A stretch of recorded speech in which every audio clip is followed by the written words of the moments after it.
Madame, Monsieur, bonjour. Je vous souhaite la bienvenue dans l'information de la mi-journée sur RTI de 4 minutes de retard. Toutes nos excuses. Passons à présent au titre. Les résultats du BTS session 2024 sont enfin connus. On enregistre un taux de réussite de 38,39% contre 40,97% l'an dernier. Et puis, au Venezuela, la Cour suprême accusée de partialité par l'opposition valide la réélection contestée de Nicolás Maduro. Je vous le disais à l'instant, les résultats du BTS section 2024 sont enfin connus. L'on enregistre un taux de réussite de 38,39% contre 40,97% l'année dernière. Poursuivons ce journal dans la commune commerciale d'Adjamé. Ils sont en danger, on pourrait même dire qu'ils courtoient la mort tous les jours. Difficile pour les usagers de faire la traversée au niveau du virage situé à la descente du pont ferraille de la commune d'Adjamé à cause de l'incivisme de certains automobilistes. Le point de la situation avec Non Sangaré et Gitonia. Ce virage à la descente du pont ferraille est accidentel. Un virage de tous les dangers.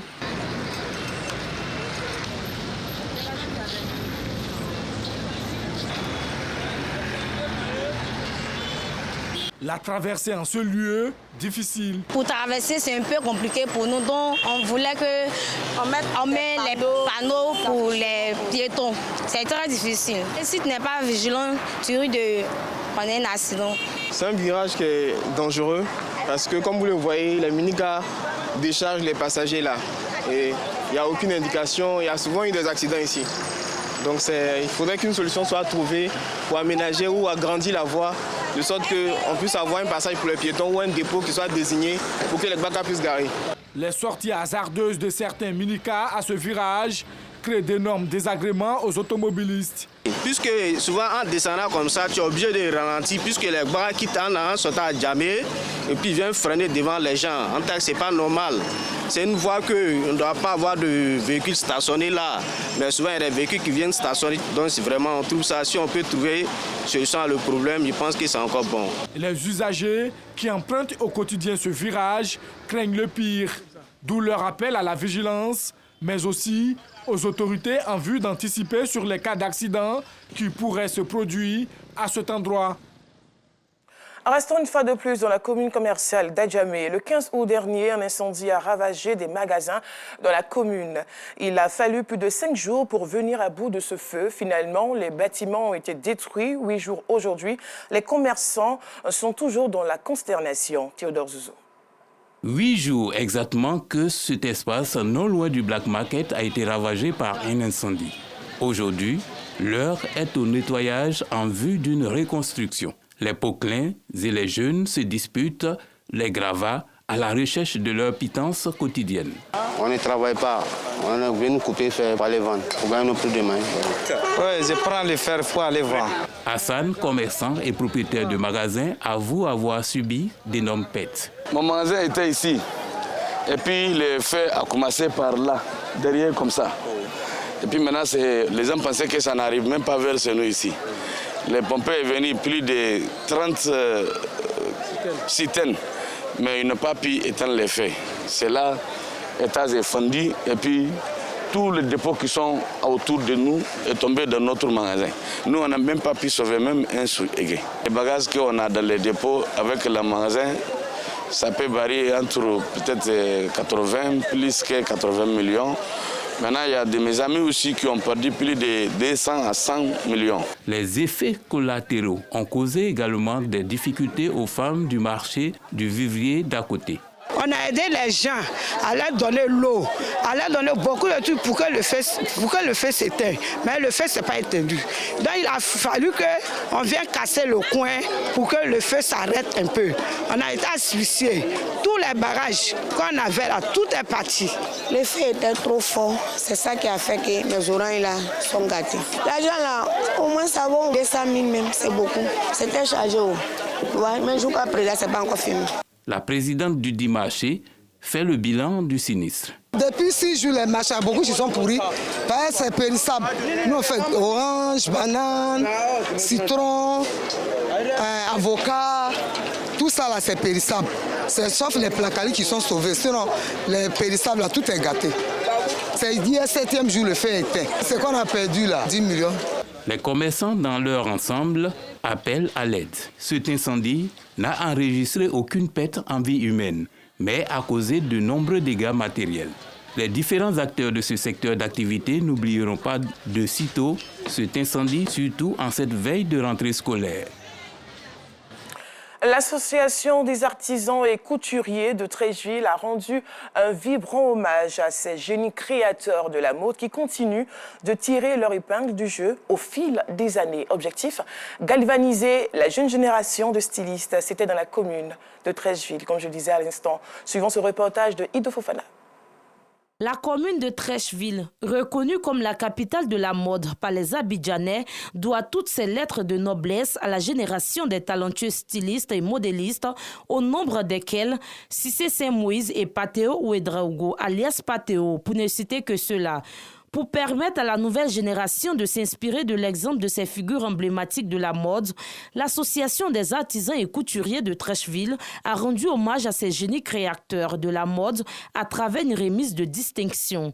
Moi, avec mon équipe, nous avons initié plus de 10 ans sur le terrain pour dire une fois, pour qu'on regarde le rétroviseur pour honorer notre vétéran. C'est que nous avons vu tout petit. On a aimé à cause de eux la couture. Notre rêve a été réalisé. Nous allons mettre une politique en place pour assurer la relève. L'autorité municipale et les participants encouragent l'initiative. Doyen Paté, de mon aîné Saint-Moïse, du grand frère Jimmy, de Sonkalo, de Songologo, même leurs représentants.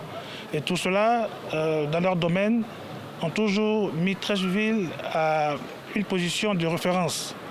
Le ministre Michel François, qui est le maire de la commune de Treichville, a voulu aujourd'hui leur exprimer sa gratitude et surtout confirmer son soutien pour le travail qu'ils font et espérer que ce talent ne reste pas vain en prônant une politique qui permette aux générations futures d'apprendre auprès d'eux et d'être demain le modèle pour d'autres générations. Très bonne initiative qu'on vient de faire ici à Treichville. Notre président des couturiers nous a honorés. Remercie nos anciens et nos patrons qui sont là. Avant qu'ils vont aller à la retraite, vraiment, on va les distinguer et puis les honorer. Perpétuer cette activité d'hommage aux meilleurs modélistes de Treichville, c'est une manière pour l'Association des artisans et couturiers de Treichville de promouvoir l'excellence en Côte d'Ivoire. Cela fait environ une décennie que la communauté juive Breslev est implantée en Côte d'Ivoire, mais la plupart des membres ne sont pas encore reconnus comme juifs par l'État d'Israël, raison pour laquelle la communauté reçoit régulièrement la visite de rabbins venus d'Israël pour enseigner et aussi préparer la conversion authentifiée des membres. Clément Boko. C'est un moment important pour la communauté juive Breslev de Côte d'Ivoire qui reçoit ce jeudi 22 août la visite d'un ancien directeur du service de conversion d'Israël. Ici, Breslev, on ne cherche pas à être les maîtres, on cherche à être les élèves à apprendre. Et tu veux être juif, voilà, la communauté veut se convertir. Mais comment pourront-ils se convertir? Comment pourront-ils apprendre s'ils ne se frottent pas à ceux qui sont déjà dedans? C'est comme pour l'armée. Tu viens, tu veux être militaire. Bon, on te donne un trier, bon, ok, tu es militaire. Il faut aller près des autres militaires qui vont te former, qui vont t'apprendre le métier, qui vont t'apprendre comment faire. Alors c'est important donc pour la communauté de se rapprocher des rabbinim, de se rapprocher de nos sages pour venir ici, pour enseigner, pour former, pour instruire, pour apporter le savoir à la communauté parce que le fait aiguise le fait.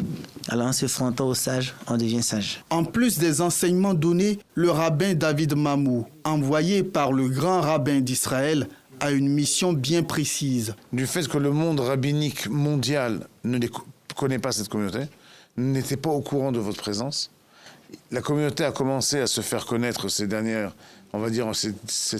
année. Et c'est pour ça qu'ils m'ont demandé de venir pour faire un rapport sur cette communauté, afin de présenter au grand rabbin la présence de cette communauté-là, pour qu'on puisse prendre une décision en haut de savoir quoi faire. C'est quoi faire? Si les grands rabbins d'Israël ou de France décident de comprendre que cette communauté est unique et qu'il y a un besoin de faire venir des juges, on fera venir des juges reconnus dans le monde entier, venir s'occuper de cette communauté. Occuper, ça veut dire quoi? Convertir et marier les familles qui sont sur place, afin de leur donner la possibilité de devenir une vraie communauté juive orthodoxe. La visite du Rav David Mamou a été l'occasion pour les membres de la communauté de lever plusieurs zones d'ombre au regard des interrogations portées au rabbin. Le parc des expositions d'Abidjan a vibré au rythme de la grande finale de Ozo Vacances, l'émission de vacances de la radio-télévision ivoirienne dédiée aux tout-petits. Parents et enfants venus en nombre ont investi les lieux dès les premières heures de la journée, impatients de vivre cet événement devenu incontournable pendant les grandes vacances. Avec un total de 904 points, la nouvelle vision de Denane remporte cette grande finale. Et pour terminer, au Venezuela, pas de surprise dans la décision du tribunal suprême de justice du pays. Nicolás Maduro a bel et bien remporté l'élection selon ses magistrats après une expertise de plusieurs semaines. Le président vénézuélien Nicolás Maduro a qualifié dans la foulée d'historique et indiscutable cette validation par la Cour suprême. Voilà, c'est la fin de ce journal. Merci de l'avoir suivi et à demain.